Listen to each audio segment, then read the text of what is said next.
Previously on the last Pokemon Crystal SuperMON run, we have plenty of plant life in here ready to be ignited, and coming up, what other Pokemon look like balls? Welcome back to SuperMON. This is a series where we take a Pokemon, give it 4 moves and 1 life, and see just how far we can make it through the challenge. Now, if you do enjoy these runs, please do make sure to like and subscribe to the channel, and if you want to see these runs early, you can always become a channel member and join the HM Friends. As soon as a video is done, it gets released to the HM Friends, so you get to see them a little bit earlier than everyone else. With that, I'll pass you to the live run. Today's SuperMON run is one with a little bit of a personal bias for me because RATICATE is one of my all-time favourite Pokemon. Now, I have spent a little bit of time deliberating, and I do just want to point your attention to that playtime.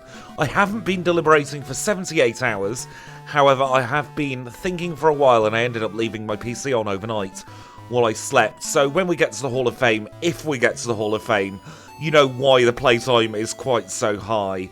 And I think for this Pokemon, we're actually going to go with a bit of a mix of both physical and special attacks. I think the first move is pretty obvious. We're going to go for Body Slam. It's our strongest normal type move. It's going to give us a lot of good stab. Now, our second move is directly for the Ghost and Poison types. We're going for Dig. Dig may be a 2-turn move, but the time disadvantage of Dig does not matter in a SuperMON run. And then we're actually going to go for 2 special moves as well. We are probably going to go for Thunderbolt. And we are going to go for Ice Beam as our last move. And that might seem a little bit weird, but Thunderbolt and Ice Beam are very high-powered moves. Ice Beam especially is going to be 4 times super effective against Lance's Dragonite, which if we get there, that will be probably our only way of getting through in one shot. And then Thunderbolt is just an all-round very good coverage move.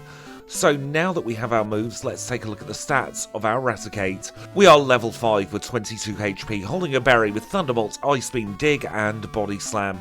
14 in attack, 12 in defense, 11 in special attack, 13 in special defense and 16 in speed. And for the first time ever actually in one of these runs, I've decided to change my mind on the moves.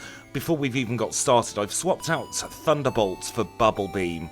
I was having a little think of the potential roadblocks up ahead, and I think having a super effective move for Jasmine's Steelix would be a very good idea. So our new moves are Bubble Beam, Ice Beam, Dig and Body Slam. And we're just going to reorder these moves before we get started into a more sensible order. And with that, the challenge is underway. And the first thing you may notice is it's out with the new and in with the old with the graphics. I trialled out a new set of graphics for 6 months. It was always going to be a 6-month trial and see how we felt about them. And I think the general consensus, at least with the people who I spoke to about the new graphics, is they were a little bit too bright, a little bit too in your face, and actually a little bit harder to read than the older graphics. So we've gone back to the nice creamy yellowy graphics on screen, and they'll be staying with us for the foreseeable future at the very least. And actually it's been something I've been a little bit caught up in lately. You might have noticed for the last 12-18 months or so my thumbnails kept changing, the on-screen graphics kept changing. I was kind of struggling to establish where I wanted the channel's look and feel to go, but I think I'm kind of happy with everything now. I really like the new thumbnail style for the timed runs and the SuperMON runs. Gives really good distinction between the different types of runs. We no longer have the Pokemon name on the thumbnail because we don't really need it, and that was incredibly limiting before. And I actually think we're at a point where everything looks pretty good, and it's me saying that about my own graphic design skills. So that is something fairly rare, and a very nice critical hit there. Gets us through Rival 1 in just 1 hit. That is a very good start and hopefully an omen of things to come in this challenge. I do think we've got quite a few potential roadblocks ahead. Clair, even though we've got Ice Beam, could still be a bit of an issue. Jasmine, even though we've got Bubble Beam, could still be a bit of an issue. I think Chuck could potentially bring us down as well. So there are plenty of opportunities for us to not even get out of Johto. And then once we're thinking of the league, Karen obviously is always a giant question mark on these runs. Lance could prove to be a little bit problematic, although we do have the speed advantage over him. And anyone in Kanto really has a slight chance of knocking us out, bar for maybe Janine. We'll have to see how far we get throughout the course of this challenge, and it is at this point I would like you to get your predictions in. How far do you think we're going to go? Let me know down in the comments below, and hopefully you will be close, and hopefully you'll be thinking that RATICATE will do very, very well. And now our first destination on this run is going to be Violet Gym. We're only level 8 going into Birdkeeper Abe, but I'm expecting a 2-shot here on this Spearow without much damage. That does get us up to level 9 and gets us a lot of nice attacking and speed stat experience to boot. We've got the pair of Pidgey to get through now. It should be a 1-shot on each of these, and then we can use one of our berries or one of our potions to heal up in preparation for Falkner. He is our first gym leader of the challenge, a flying type specialist who leads with Pidgey. And even the gym leader intro cards have had a little bit of a lick of paint. I have rejigged the positioning of some of the Pokémon. I have also redone the fonts and made everything a little bit more saturated. And that seems to have got us in good stead. A very nice first gym battle. Up to level 16 on the level cap, up to 5 points with our points. We will do a celebratory heal here. We will then go and chat with Professor Elm's aide, and we'll start ascending the Sprout Tower. And while we are climbing the tower, for a little bit of context, I'm recording this on the 11th of November, so it is the day after the Lapras run has come out. And on the Lapras run, there were a couple of comments about potential ways to break the tie at the top of the leaderboard. And now I've been doing a little bit of chatting with some commenters, doing a little bit of chatting with some people in my Discord as well, and we've come to the decision that at some point in the near future, probably just after the new year, we're going to have a bit of a SuperMON championship, where we take all the SuperMON on the leaderboard, we take their 4 moves again and run them in a timed run, so that we can get some kind of quantifiable metric to order them once and for all at the top of the leaderboard. I'm going to wait until I've got a few more, and then I'll probably do it as a very big stream, or set of streams more likely. So it'll be a big celebration of the SuperMONs, and we'll see exactly how fast each of them can complete the Generation 2 challenge. And I reckon a lot of them might surprise us, you know, because a lot of them have had relatively mediocre times on the Generation 2 challenge run list. But because we're starting with 4 strong moves, we could be getting some very, very impressive times. We will, of course, still be running with the HM items throughout the course of that run, so that means if we want to dig, we will have to go up the Sprout Tower to get the key escape rope. That's exactly what we've done in this run as well. And then there is another held item that's going to be very, very useful for us. It's all the way back on Route 29, and we are having a chat with Tuscany of Tuesday. We are getting a very, very early pink bow here. We're going to give it to our rat in place of the berry, and that is now going to boost our normal type move, Body Slam, by 10%. So at the moment, if I've done my maths correctly, it'll have a base 139 effective power, I want to say. Please do correct my maths if I'm wrong. I've just done that off the top of my head, because we don't have the normal badge type boost yet, but we do have stab, which multiplies by 1.5, and then add a 10th onto that as well. So I think 139 is roughly the effective power, give or take a number or two, at least on that.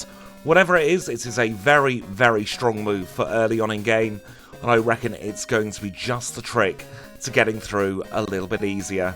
And now, as we are making our way through Union Cave, I do want to say thank you to everybody for all the lovely comments and support you have shown for the SuperMON series. I'm sure I've said it before, but I was incredibly worried about changing up the format, especially after so long here on the channel, where we've done the same thing week in, week out for a very long time. But I have yet to see a single negative comment about the SuperMON challenge. We all seem to be having a very, very good time, and the primary focus of the channel going forwards is going to be SuperMON, at least until the end of the year. And I have plans for the new year where we will keep SuperMON as weekly, but we have some other very fun challenges coming out in the new year, including stuff that I've been wanting to do for a very long time, but I haven't really had the guts to do it. Because it's one of those, trying something new when you're a YouTube channel known for one thing is always a very, very big risk. But seeing as how well everyone has responded to the SuperMON challenge, that makes me feel I can at least experiment. Because what's the harm in trying for a few videos? If something doesn't work, we can all say, well, that wasn't quite what we were hoping for, but at least we gave it a go. And I think that's the attitude we should all be taking, not just me, but we should all be taking into the new year. So I am very excited to see what 2026 brings us. Can you believe it's only about 6 weeks until the new year as well now? It really has flown by. Feels like just last week we'd changed the graphics up on here, I was celebrating my birthday, and now we're already halfway to my birthday again. Goodness me, where does the time go? Now here we are in Slowpoke Well, we've got just a couple more rockets to go, and the only thing that has proved to be a problem in all of this so far has been Rattata's quick attack. We don't have the best defensive stats in the world, and we lost a whole 10 HP off the first grunt. Everything else has been absolutely fine though, and getting a 2-shot on the executive's coughing at the end with a physical move is fairly impressive.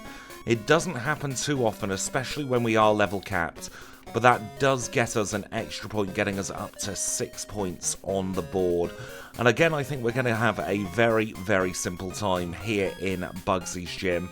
Maybe Benny's Beedrill and maybe the Scyther could be a little bit hard, but we're running with 43 speed, and that should be enough, hopefully, to outspeed all of the Pokemon in here. And I really should brush up on my numbers for things like Scyther's speed. I used to remember them, but I've got to be honest, at the moment, my memory's been like an absolute sieve when it comes to some of the important stats.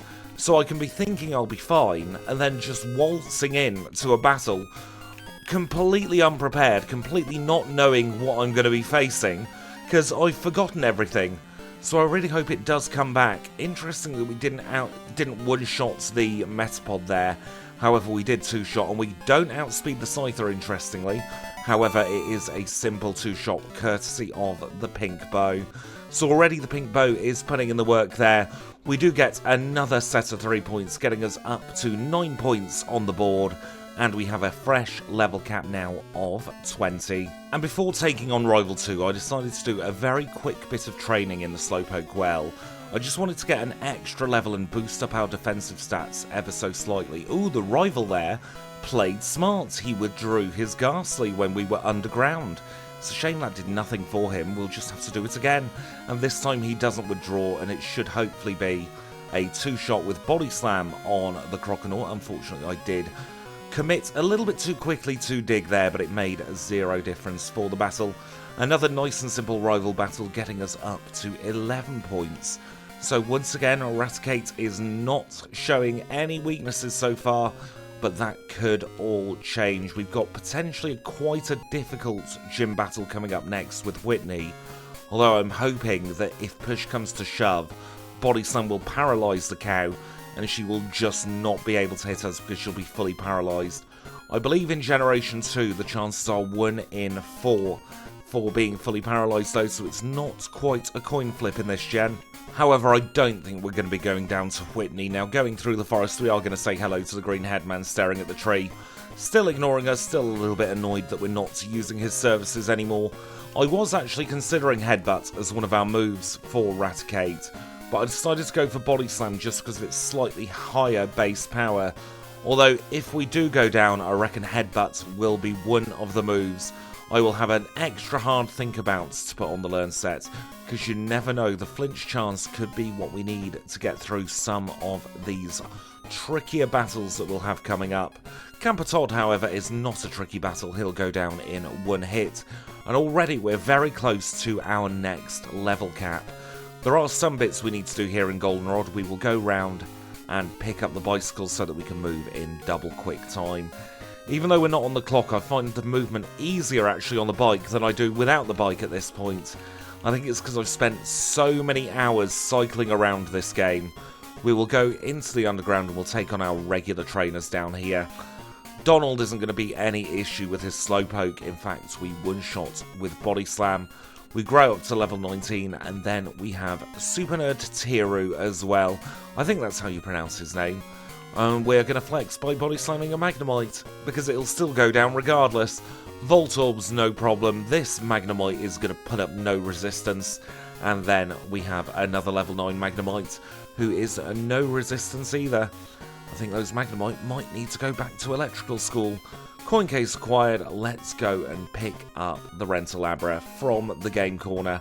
And now hopefully this time, she will just not try and sell us any Pokemon.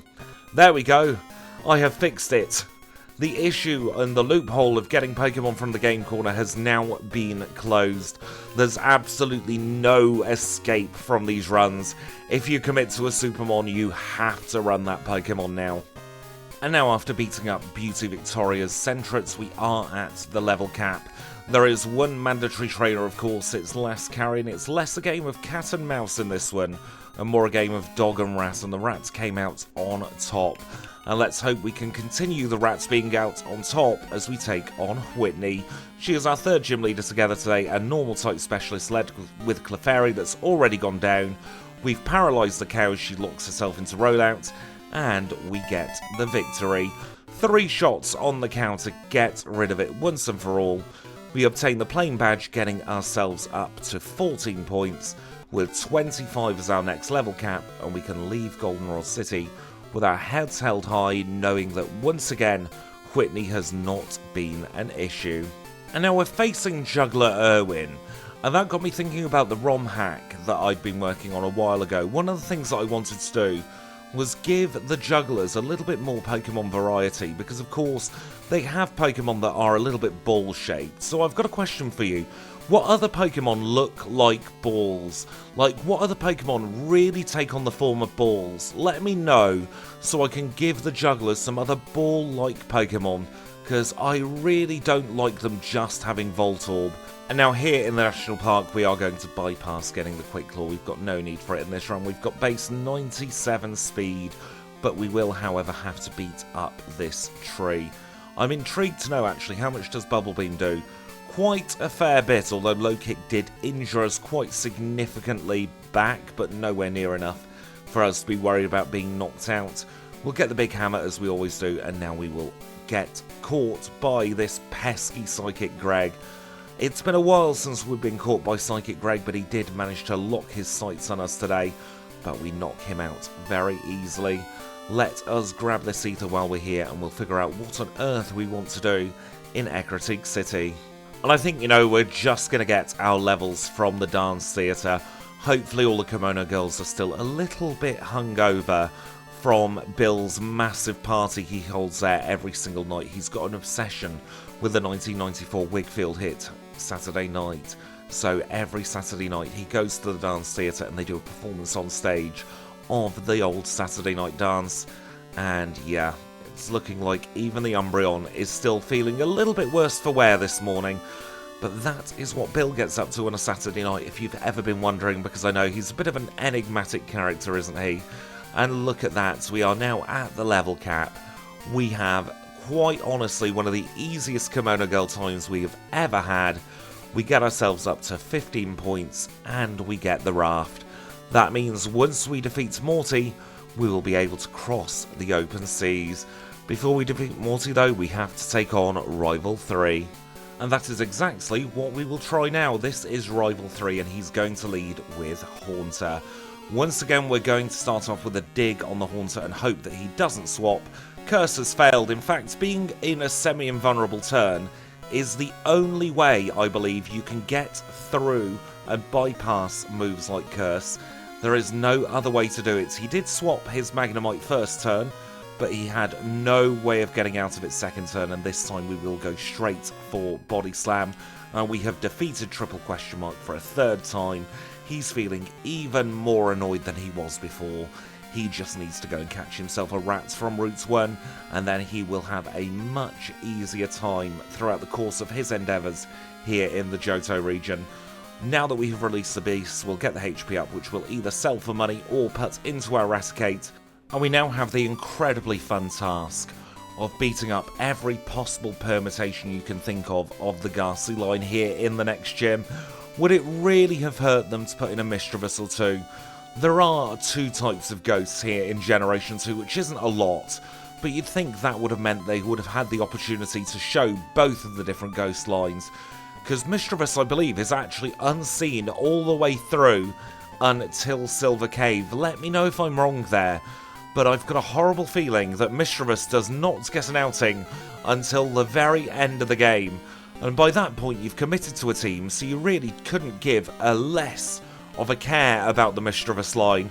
We're doing very well here against Morty though. We did forget to PP heal before we took him on, but we get a very lucky critical hit, so we get through in 4 one-shots, and we obtain the Fog Badge, and we get our level cap up to 30, and we are now at 20 points. And after defeating Morty, I think we're actually going to head east for a change.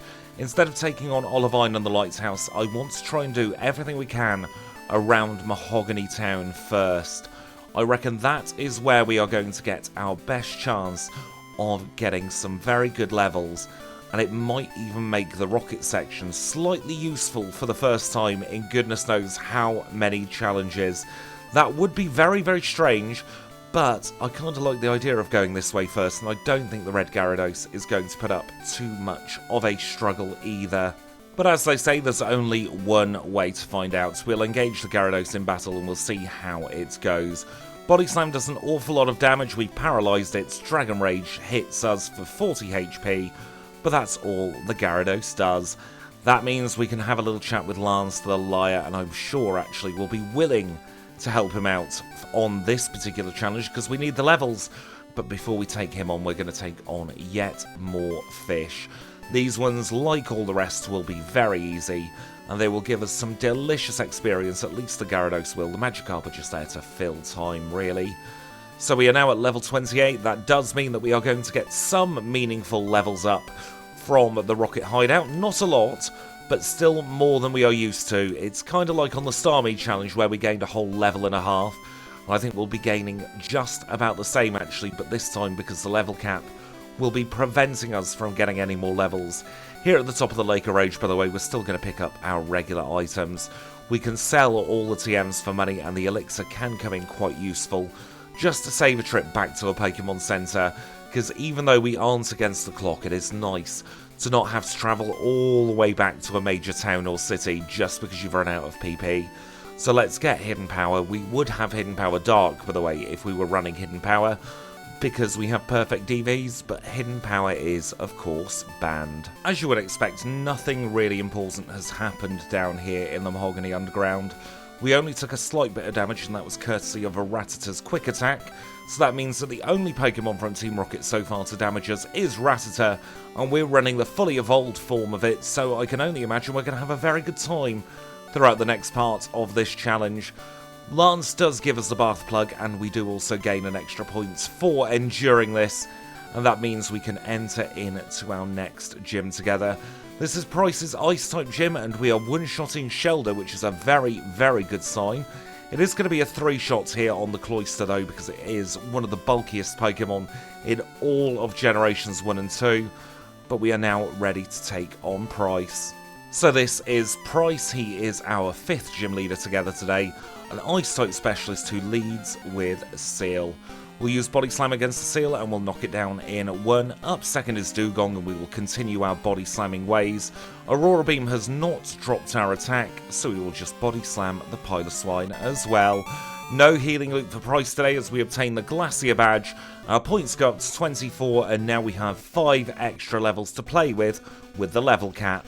And now as we're entering into Olivine, the more I think about it, the more I want to take on Jazz as our next gym leader. That might not be the most sensible idea, but we have the big weakness to Chuck, and I'm terrified of D-Punch critting, or us getting caught in a Hypnosis or Confusion loop. Whereas we have, for Jazz, a 4-time super effective move for her Magnemite, and we are guaranteed to outspeed her Magnemite. We've got Bubble Beam for the Steelix, and I did pick up the Mystic Water as well, so I think the Steelix could potentially be a 2-shot with Bubble Beam, and I think a critical hit Iron Tail is going to be less devastating than a critical hit Dynamic Punch, because we should just about survive, and that should only be 2 shots on the Steelix to knock it out. So yeah, I'm thinking Jasmine could be the play next. It could be the biggest misplay I have ever done in one of these SuperMON runs to date, but I have a very good feeling that that is what we are supposed to be doing next. Would you do that? Let me know. Or am I just being daft and overthinking Chuck, like I quite often do in these challenges? I think it's because very early on when I started doing challenge running, Chuck was the terrifying gym leader. Him and Jasmine actually, but I soon found the answer to Jasmine. And I think I am settled actually, we will take on Jasmine next. We've gone to grab the secret potion, we've given it to Amphi, there's not much more we can do. Let's get out of here and let us run to Olivine Gym, where we are about to take on Jazz. So this is Jazz, she is our 6th gym leader together today, a steel type specialist who leads with Magnemite. We'll go underground for the Magnemite, we'll knock it out in one, so she sends out another, and we do exactly the same thing. That brings us on to her Steelix, we'll use Bubble Beam, it takes off about half health, Iron Tail doesn't crit, and we 2-shot, and I am feeling very vindicated in making the right decision there. Up to 27 points we go, with a new level cap of 40, and that means we have 5 extra levels in play for Chuck. And now, as we're going all around the houses again, because I do want to pick up an extra calcium for our rat, I want to very quickly explain how I implement the level cap rule. I can't remember if it was on an old stream of a Nuzlocke or an old Nuzlocke video, but somebody did get a little bit confused as to why I was allowing myself to battle the gym leaders in a different order. And for me, the level cap is only there to prevent you over-leveling against a specific gym leader's ace. If you're able to then take on that gym leader and defeat them, then that's absolutely fine. You should then be able to be over-leveled. And here we can see actually a quirk of the challenge run patch that we'd never see normally. Your first encounter is hard-coded to be an Abra, but I didn't do a check for being in the sea, because I never thought we would be in the sea, because normally you pick up your Abra straight away. So that is a little bit of a fun quirk of the challenge patch that I may have to iron out, just in case somebody says yes to the HM Friends, and then gets no encounters here on Route 34, goodness me. But going back to the level cap, in this instance we were able to defeat Pryce under-leveled. His level cap was 31, but we were able to defeat him before we hit his level cap. That meant that our level cap then went up to Jasmine's level cap. We were able to defeat her at her level cap, so that means that we do then get to be over-leveled for Chuck. It's just a little quirk with how the level cap works, and I plan to fully take advantage of it in as many runs as we can, because there are going to be times where messing around with the level cap does come in handy. And to me, I see it as within the spirit of the run. The Pokemon has proven that it can beat a harder trainer than the level cap it was set, so its reward is that it gets to beat a trainer above their personal level cap. And with all that out of the way, we can now start making our way back to Cianwood. I'm going to take on Ucine in this one. It's very rare we take him on, but here's some very nice experience, one of the highest level trainers you can get at this point, and we're only talking about mid-20s for the levels here as well. But believe it or not, that is still one of the best levels we can get for any kind of trainer battle. Should be a very simple battle as well. 3 one-shots to take care of him, and that does get us ever closer to our new level cap of 40. Let's now enter into the gym and let's take on the tag team, where hopefully we won't have any issues. We one-shot the Hitmonlee, and hopefully we will be able to one-shot the Hitmonchan as well. Less likely, I reckon, but still possible. In fact, we do. That pink bow really is putting in the work here, although I'm not sure we needed it for that battle. And this is at least the only gym where we have the type disadvantage in the entire run. I don't count the Ghost Gym as having the type disadvantage for us when we run a normal type, because we're kind of mutually bad towards each other. As much as we can't hit Ghost types can't hit us either. So it's kind of cancelling each other out, so it's a bit of a neutral gym. But there we go, we get through all of Chuck's trainers, and I'm going to use one of the Ethers just to save having to go into the Pokemon Center. So let's now engage Chuck in battle. He is our 7th gym leader today. He is, of course, a fighting type specialist, leads with Primeape. Body Slam one-shots the Primeape. How much are we going to do against this Poliwrath? We are going to do more than enough to two-shot. We could probably have gotten through at a lower level than we did, but we get through now and we get 30 points on the board, and we're only 1 level away from Clair's level cap already. This is the reason why we do implement the level cap though. Could you imagine without that level cap just how high up the levels we would be already?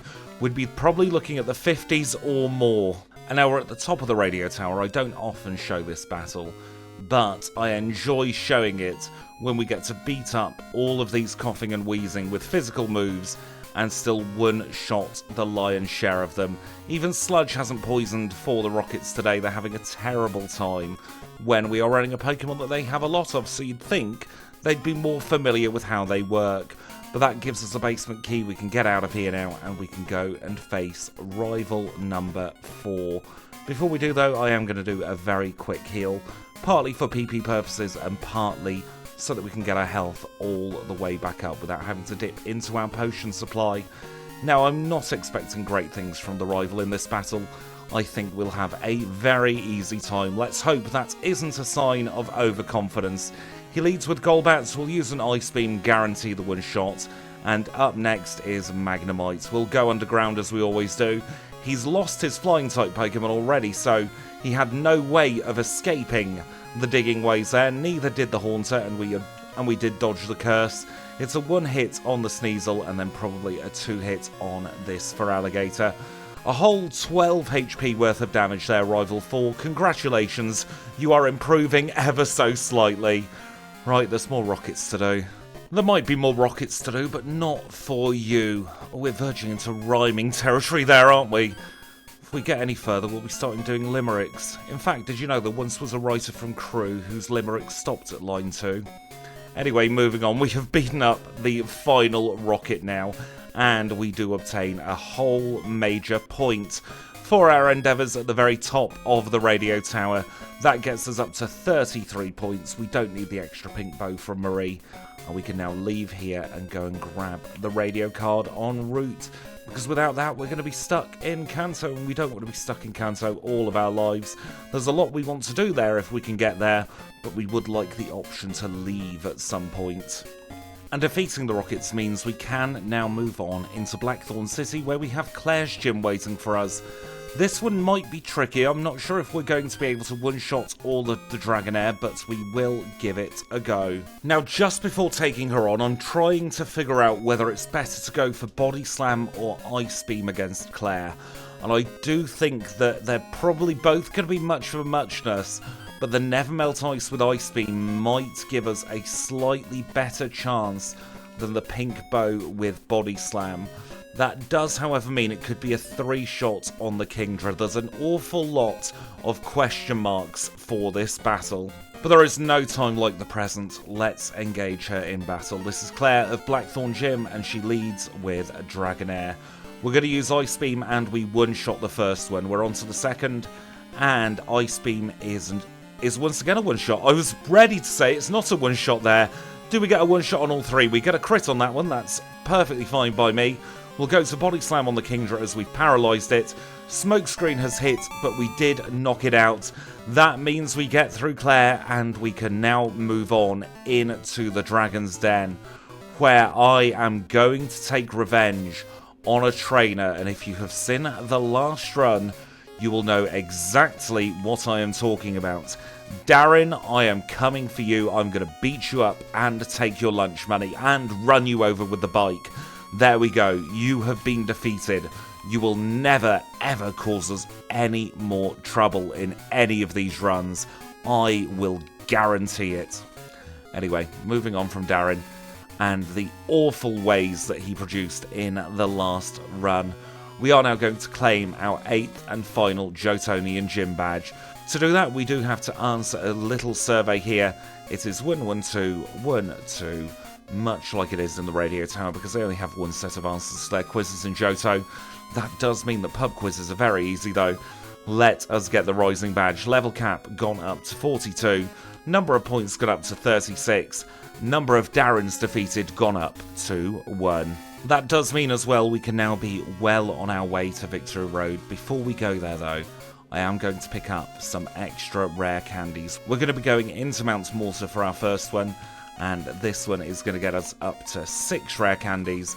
And then our next one is here in the Whirl Islands. So that takes us up to 7 rare candies in total. I will double check that we've got all 7. Yes, we have. That means we can now get out of here and head to Victory Road. And now as we're taking on some of these trainers, I do think the easy time for RATICATE is coming to an end. We're at that point of the challenge where our stats start to catch up with us. We don't have the best stats in anything. We are fairly good all round though. But at this point of the challenge, we are looking really to excel in either physical or special attack in order to get through a little bit easier. We've seen it time and time again in our timed runs. When we get to the league, suddenly it all starts falling apart for some of the Pokemon who may have had a fairly smooth ride up until that point. I really hope that for RATICATE's sake that doesn't happen, but we do need to be prepared at the very least for a tricky league, if not an impassable one. But we will have to see. It's still all up in the air. Before we take on the league though, we do have the issue of one last rival battle to deal with. I'm hoping that once again this will be a very, very easy battle. One-shots and everything barring the Feraligatr would be the best case scenario, but we are about to find out. This is Rival 5 and he is of course going to lead with Sneasel. We'll use Body Slam against the Sneasel, we'll knock it out in 1. Here comes Golbat, so we're going to use Body Slam again. He goes for Wing Attack, interesting. Up third is Magneton, we'll dig a hole and we'll get through it in 1. And we have another Pokemon that needs a dig coming after it as well next with Haunter. Kadabra's next, we've got Body Slam, it's got no physical defense, we know what happens there. And then we have Feraligatr, which we critical hit. So it was 5 one-shots and a 2-shot. But we got the 2-shot Pokemon incorrect. That means we can now heal. We will also pick up our full restores from the man here at the Pokemart. We normally pick up 4, but I'm going to pick up 10 just to see us through Kanto as well. And we'll take a look at our stats going into the league. We are level 42 with 126 HP. We're holding the pink bow with Body Slam, Bubble Beam, Dig and Ice Beam. Those are of course the 4 moves we committed to at the start of this run. 105 in attack, 86 in defense, 78 in special attack, 95 in special defense, and 115 in speed. Do remember those are only the outer battle stats. We will get a big buff in battle as we'll see against Will. He's who we're taking on, but first, let's make some predictions. I reckon if we don't get confused by Will, we'll have a fairly easy time. The Slowbro's probably going to set up for 1 turn, so that'll give us 2 turns of attacking damage against him. And I'm umming and ahhing about either the Pink Bow or the Bitterberry for the Will fight. I've not quite made my decision yet. When it comes to Koga, I think we'll have a fairly easy time. We should outspeed the Crobat, and as long as it doesn't use Double Team and we don't get Toxic stalled, we'll be fine in that one. Then we move on to Bruno. Bruno could end the run. There is a very high chance that Bruno will be the final trainer of this challenge. It all depends on whether Cross Chop hits. I've got a Gold Berry in the bag just to try and help our health a little bit. You never know, it might end up being the saving grace for that battle. And then Karen is enigmatic as always. We will either win or we won't win. It will be up to a coin toss or two to decide our fate at Karen. And then if we get through Karen, I reckon Lance will be fine. Because we were able to one-shot all of Clair's Dragonair with Ice Beam, that does give me the confidence that we will one-shot the Dragonite with Ice Beam because it gains a quad weakness. And then I reckon the rest of his party, we've got something super effective for all of them. And if not, we can just brute force with Body Slam. But now let's enter into the league and we will take on Will. I've made the decision, we are going in with the Bitterberry. I don't think we're going to be able to one-shot the Xatu regardless. Let's see. Yep, he did confuse us, so that is probably the right choice. Well, onto the Jinx, we know we can one-shot her. She's got no defenses at all. Ice Beam is probably our best move against the Executor, but we have been Leech Seeded. That's not great, especially if this Slowbro starts going into a Curse Loop. He's gone for Amnesia, that's interesting. There's the curse. That is what we were worried about. He's fully paralysed though. We've just got one Xatu left to go. We've paralysed it. He has confused us. It all comes down to this. If we don't hit ourselves in confusion, we will get through. And we have defeated Will. That gets our level cap up to 44. And we also get 2 extra levels we can play with. So we'll stick in 2 rare candies straight away, and we will also heal up. Where are those full restores? They're hiding somewhere in this bag. We will use one of them, and we can take Koga on. We're holding on to the PlayStation Network Cure Berry for the Koga battle because he is a pesky poison-type specialist. We're going to start off with a Body Slam against this Ariados as he uses Double Team, and we are on to Venomoth. Again, a chance to be confused by the Venomoth, so we'll just make it fully paralysed. And here comes Fortress. You may have heard there, I was stifling in a couple of sneezes, had a bit of a sneezing fit, and now we will take the Fortress on. We'll do a double Bubble Beam, and then we'll go underground, and just as I expected, that Fortress became a bomb. That does give us a lot of damage against the Muck, actually, but he has gone for Acid Armor. Acid Armor isn't great if we're a physical attacker. We could fish for a freeze, we could fish for a paralysis with Body Slam.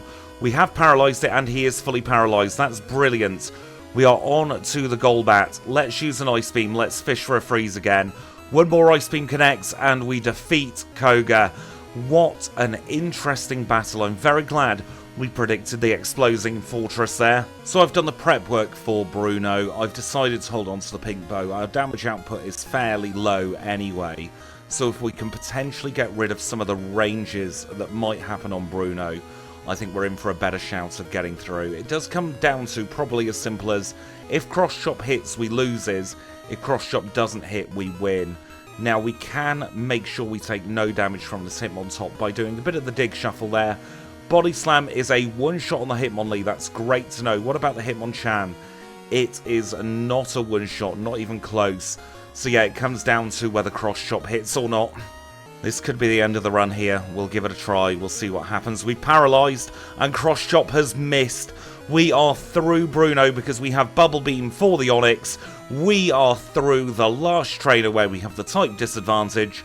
And it's out of the frying pan into the bloomin' fire with Karen. Once again, the prep work is done. It's the HP up, a rare candy, and a full restore. And we're holding on to the Bitterberry. Let's see how we do now against Karen.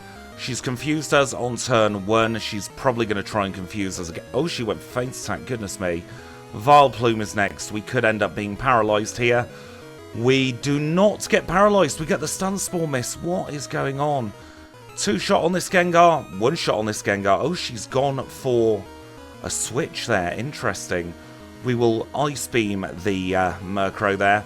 Now we'll go underground once more. Spite. She didn't Destiny Bond, and we crit. Right, what do we do for the Houndoom? Body Slam? Body Slam into Paralysis. Flamethrower hasn't burnt. She's healing looping. She is healing looping. We are through. Blooming heck. I was doing my preparation there for saying how good a run our RATICATE had, that we got really far, especially because of its middle-of-the-road stats. And what does RATICATE do? Pulls a victory out of the bag where it probably didn't deserve one. Let's get ourselves prepped for Lance now. I have been poo-pooing Lance the entire time we've been doing this run, so really I hope that doesn't bite me in the butt. This is Lance, he is the champion, and he is the liar with the flyers. Leads with Gyarados. Gyarados hits us with a Hyper Beam, we can tank one of those. Here comes the first Dragonite, we've got Ice Beam, we know it's going to one-shot. We know that because of just how well Ice Beam did against Clair. So that's 2 of them down, and he sends out his Aerodactyl next. Probably Ice Beam again on the Aerodactyl, fish for a freeze, and we get one. Jeez, what is this RATICATE made of? Have you been slurping the secret potion without me knowing? Flamethrower hits, doesn't burn. I think we've got the win.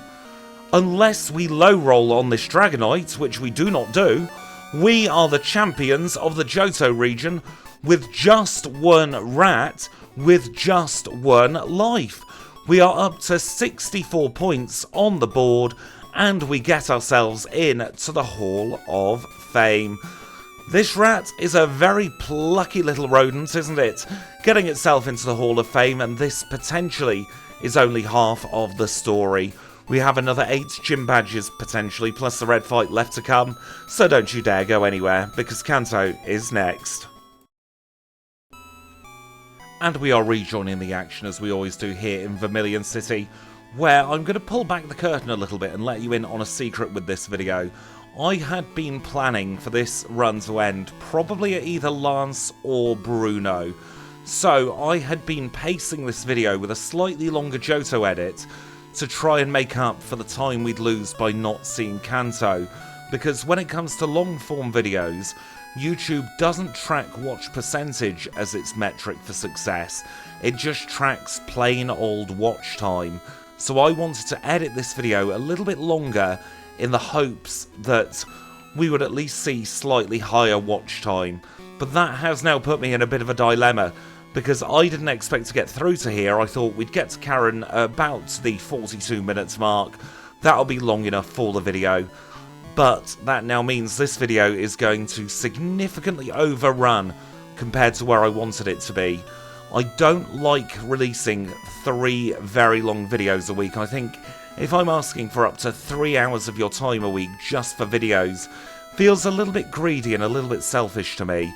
Because you're all busy people, you've all got lives, and I don't expect you to sit down for 3 hours a week to watch me waffle on as we play a Pokemon. If I thought that was the case, I would happily do daily videos, but I just don't think it is right for me to hog all of that time.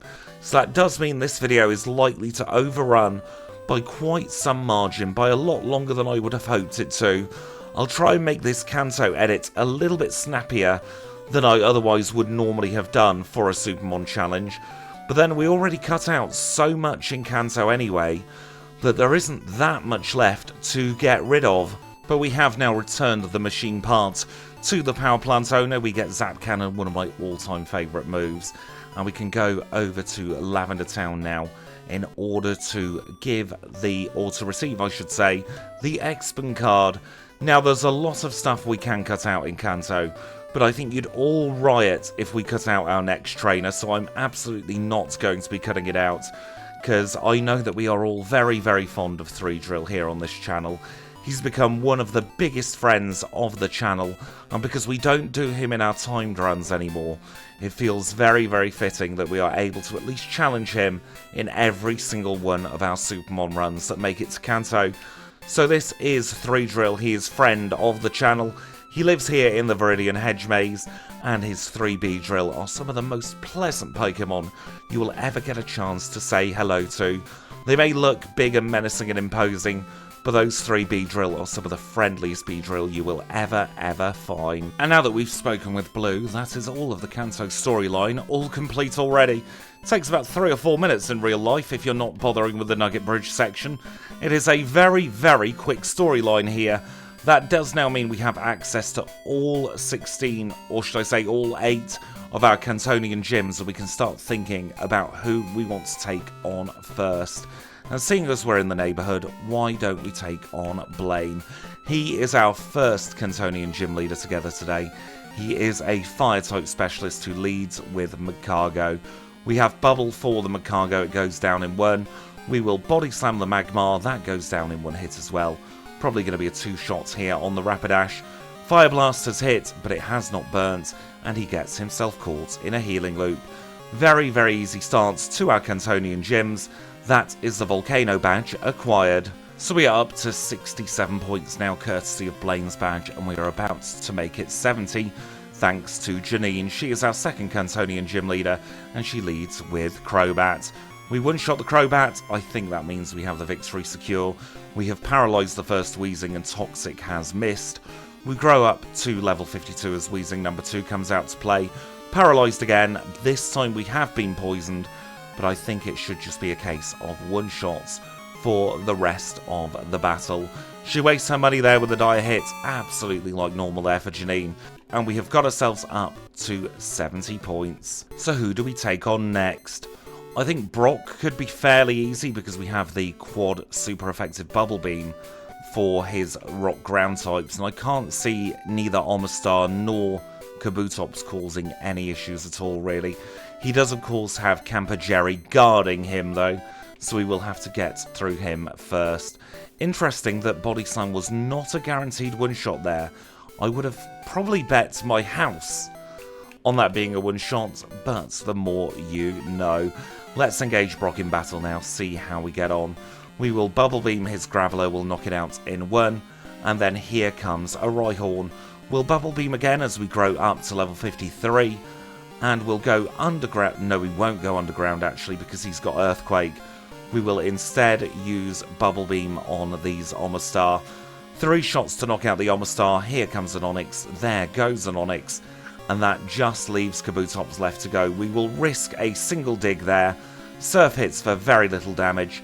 And then we will finish it off with another Bubble Beam. Boulder Badge and 73 points scored for our Raticate. Let's do a very quick heal. And we will then figure out who is going to be our 4th. So we have Misty, Surge, Erica, Sabrina and Blue left to go. I have just done Nugget Bridge and battled all of the mandatory trainers in all of those gyms so that we can have a very quick ride.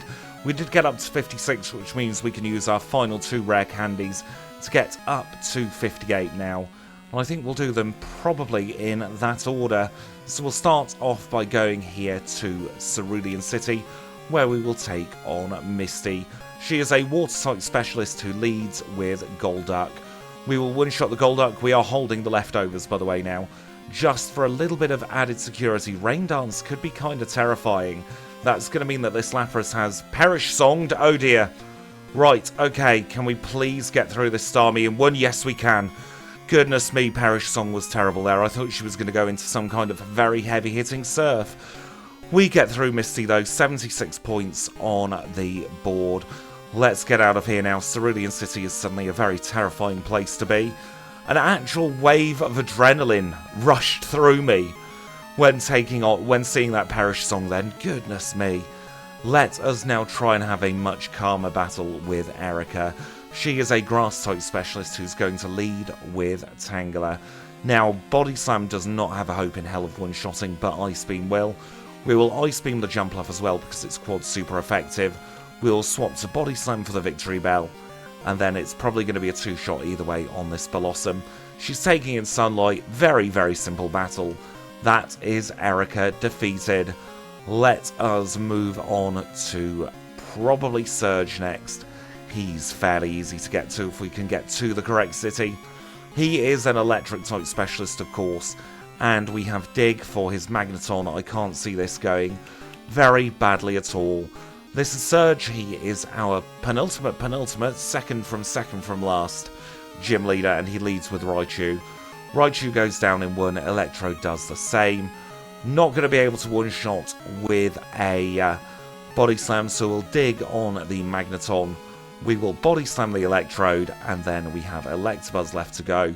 So one shot on the Electabuzz, so that is Surge defeated, 82 points.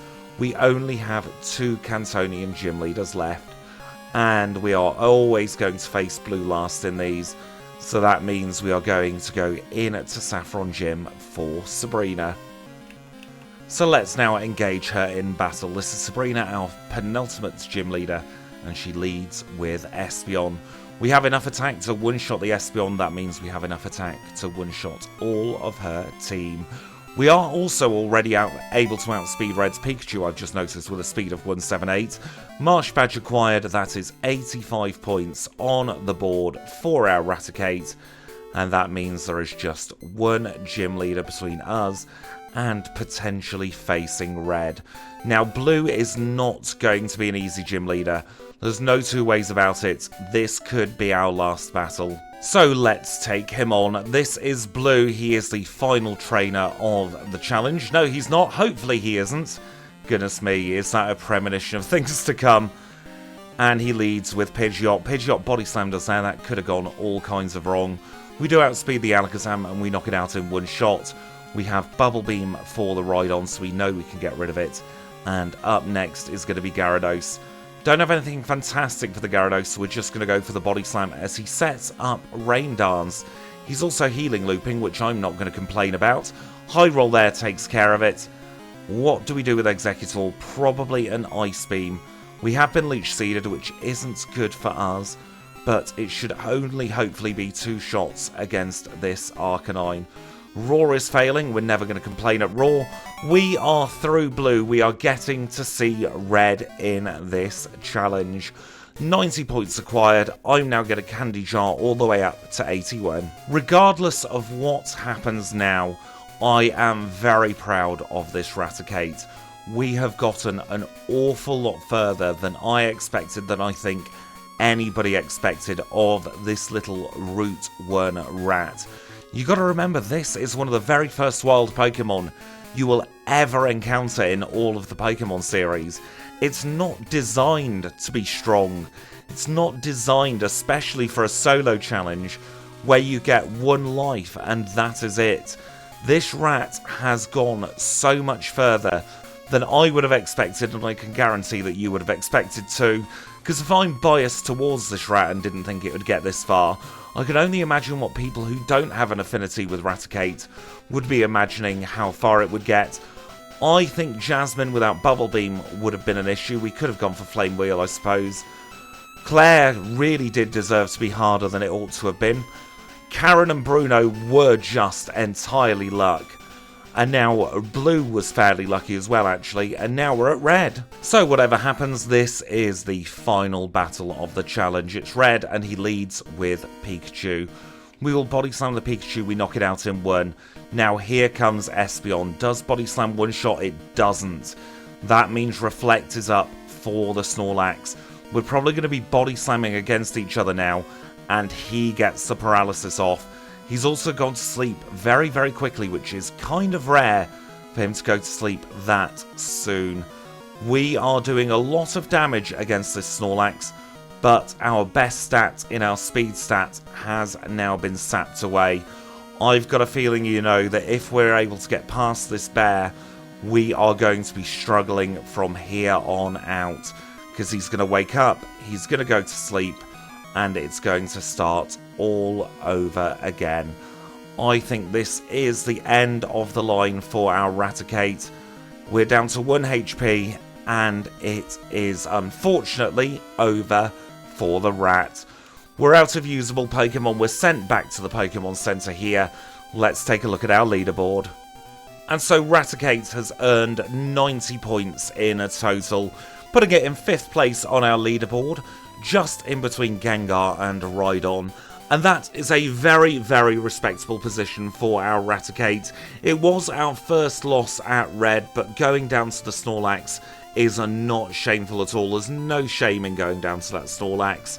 We were paralysed before it got paralysed, and I think from there on out it was just hopeless.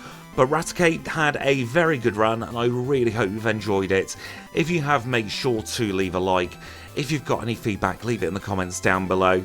Subscribe, of course, if you want to see more like this, and if you want to see the runs early, there is always the option of becoming a HM friend and joining the channel membership.